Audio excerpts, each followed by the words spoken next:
بسم الله الرحمن الرحيم. الشيخ هارون دربال إمام مسجد الإصلاح الكبير بمارسيليا، ومسجد الإصلاح هو أكبر مسجد بمارسيليا وحتى بجنوب فرنسا، ليس فقط من ناحية المساحة ولكن كذلك من ناحية ما يقدمه للمسلمين في فرنسا، في جنوب فرنسا وخاصة في مارسيليا. نشاطات متعددة يقدمها مسجد الإصلاح. ففي مسجد الإصلاح مدرسة فيها حوالي 120 تلميذ يدرسون اللغة العربية، يدرسون التربية الإسلامية ويتعلمون كتاب الله سبحانه وتعالى. في مسجد الإصلاح مداومة في الأسبوع، يوم الأربعاء، يوم السبت، يوم الجمعة. بالإمكان أن تتصلوا بالإمام، بالإمكان أن تأتوا إلى المسجد وتتحدثون مباشرة مع الإمام. كما أن مسجد الإصلاح له أنسيت، يعني يقدر الإنسان يتصل فيه ويدخل فيه فيرى كل الجمعات وكل الدروس التي تقدم في مسجد الإصلاح. www.mosque-islah.net هذا هو عنوان موقع مسجد الإصلاح بإذن الله تبارك وتعالى. كما يستقبل كذلك مسجد الإصلاح الناس الذين يريدون زيارة بيت الله سبحانه وتعالى من خلال المدارس والثانويات وحتى جمعيات أخرى تريد أن تطلع على الإسلام وعلى الثقافة الإسلامية وأن تتعرف على الإسلام وعلى المسلمين من قرب. فمسجد الإصلاح يتيح لهم هذه الفرصة ويفتح لهم الأبواب على مصراعيها حتى يتسنى لهؤلاء التعرف على الإسلام وعلى المسلمين. Bonjour Monsieur l'imam Haroun Derbal. Alors présentez-vous s'il vous plaît. Bismillah ar-Rahman ar-Rahim. Je suis l'imam Haroun Derbal, imam de la mosquée Islah de Marseille. La mosquée Islah de Marseille est la plus grande mosquée de Marseille, voire même du sud de la France, non seulement par sa superficie mais aussi par son rayonnement. Il faut savoir que la mosquée Islah de Marseille fait partie du CFCM, le Conseil français du culte musulman. Quand on a voulu organiser l'islam, avoir un interlocuteur avec les pouvoirs publics, donc le ministère de l'Intérieur, dans le cadre de la consultation Al-Istishara, a choisi des fédérations, a choisi 5 mosquées, et parmi ces mosquées choisies sur le territoire français figure la mosquée Islah de Marseille. Donc la mosquée Islah de Marseille fait partie du CFCM, le Conseil français du culte musulman. On a une personne tout le temps dans le bureau national et une personne dans le conseil d'administration, c'est la mosquée Islah de Marseille. Oui. Monsieur l'imam Haroun Derbal, que pouvez-vous dire aux personnes qui seraient prêtes à sacrifier leur vie en pensant aller au paradis?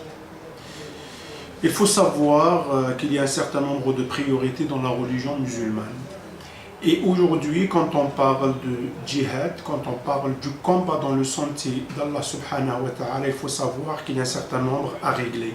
La première des choses, c'est que quand on parle du combat dans le sentier d'Allah, ça ne se décrète pas par une personne. Je ne peux pas de mon propre chef dire maintenant je vais faire le djihad, je vais faire le combat dans le sentier d'Allah. Ça ne se fait pas comme ça. Il faut savoir que pour le faire, on a besoin d'une autorité. L'autorité, c'est un chef d'État, c'est un parlement, c'est un conseil consultatif, ce qu'on appelle chez nous, Ash-Shura, la consultation. Et dans ce cas-là, on peut faire et on peut décréter cela. Mais quelqu'un qui vient me dire, moi aujourd'hui, je vais faire Al-Jihad, le combat dans le sentier d'Allah, ça ne marche pas comme ça. Il n'y a aucun texte qui régisse cela. Au contraire, de l'époque du prophète, il y a même une personne qui est venue le voir pour lui dire, moi je veux faire le combat dans le sentier d'Allah. Il lui a dit, est-ce que tu as tes parents vivants? Il lui a dit oui. Il lui a dit, ton combat c'est aux côtés de tes parents, ne les laisse pas tomber, il faut les prendre en charge et reste avec eux, il y a d'autres qui vont faire cela. Donc aujourd'hui je dis tout simplement à ces jeunes-là, il faut tout d'abord apprendre la religion, il faut tout d'abord s'épanouir dans la religion, comprendre la religion, pratiquer la religion et on arrivera à cela. Mais aujourd'hui la priorité n'est pas cela, et quand on veut faire le djihad, le combat dans le sentier d'Allah, on doit le faire où? On doit le faire en Syrie, on doit le faire en Afghanistan, on doit le faire en Irak, c'est où qu'on doit le faire, et dans tous ces endroits-là, on n'a pas à le faire ici. Donc c'est pour cela qu'il faut qu'ils comprennent un certain nombre de choses dans la religion. C'est-à-dire, vous dites que le djihad, c'est plutôt un combat spirituel intérieur, quoi. Aujourd'hui, oui. Aujourd'hui, surtout aujourd'hui, oui, on a besoin de cela. On a besoin de comprendre la religion, on a besoin de pratiquer la religion, on a besoin vraiment d'avoir un niveau spirituel et ensuite on parlera de cela. Le problème qu'on rencontre aujourd'hui, ce sont des gens qui n'ont aucun niveau spirituel, aucune connaissance de la religion et qui sautent directement sur ça pour dire qu'on va faire le combat dans le sentier de Dieu. Le faire comment? En tuant un policier? Ça passe pas comme ça. En tuant un militaire? Non, ça passe pas comme ça. En faisant une bombe? Ça passe pas comme ça. En allant en Afghanistan, en allant en Syrie et laisser derrière lui ses parents? Non, c'est pas comme ça. En délaissant ses études? Non, c'est pas comme ça. Donc c'est pour cela qu'il faut dire aux gens tout d'abord qu'il faut apprendre la religion, s'épanouir dans la religion, comprendre bien la religion. Ensuite, on en parlera de tout ça. Oui, et est-ce que vous pensez qu'un jour il y aura une sorte de clergé dans l'islam pour que, par exemple, il n'y a plus de problème entre les chiites et les sunnites? Non, cela, ça n'existe pas dans la religion. L'idée du clergé, ça n'existe pas dans la religion. Mais le clergé, ça doit être la bonne connaissance de la religion, le respect des autres. Les chiites ont toujours existé, les sunnites ont toujours existé, mais on n'a jamais vu ce qu'on est en train de voir aujourd'hui. Mais normalement, on doit vraiment compter sur l'intelligence des uns et des autres. Et surtout, il y a quelque chose de fondamental dans la religion. Une vertu que tout le monde doit avoir, c'est le respect. Et en premier lieu, le respect de l'être humain. Quand on respecte l'être humain, Dieu lui-même respecte l'être humain. Alors, pourquoi ne pas respecter un croyant?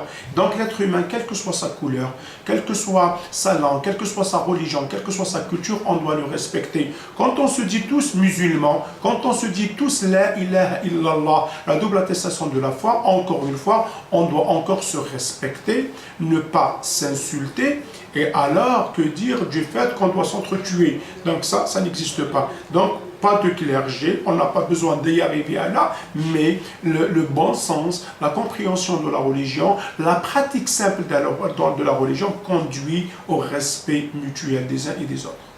Oui, si une personne est un peu perdue dans la religion, dans l'islam, qui souhaiterait vous contacter pour avoir plus d'éclaircissement, comment il peut vous joindre? Facile, soit de venir à la mosquée, je suis de permanence 3 fois par semaine, le mercredi, le samedi et le vendredi, de 13h30 à 18h, soit par mail, asso132009@gmail.com ou bien par l'intermédiaire du site internet www.mosquée-islah.net. Et là, ils vont trouver une rubrique Contacter l'imam. Ils vont tomber directement sur ma boîte mail. Ils peuvent me contacter, me poser les questions qu'ils veulent et même venir. Je préfère qu'ils viennent, qu'on parle de vive voix. Un grand merci, monsieur l'imam Haroun Derbal, pour cette interview accordée à Radio Libre Expression. Merci à vous. Merci.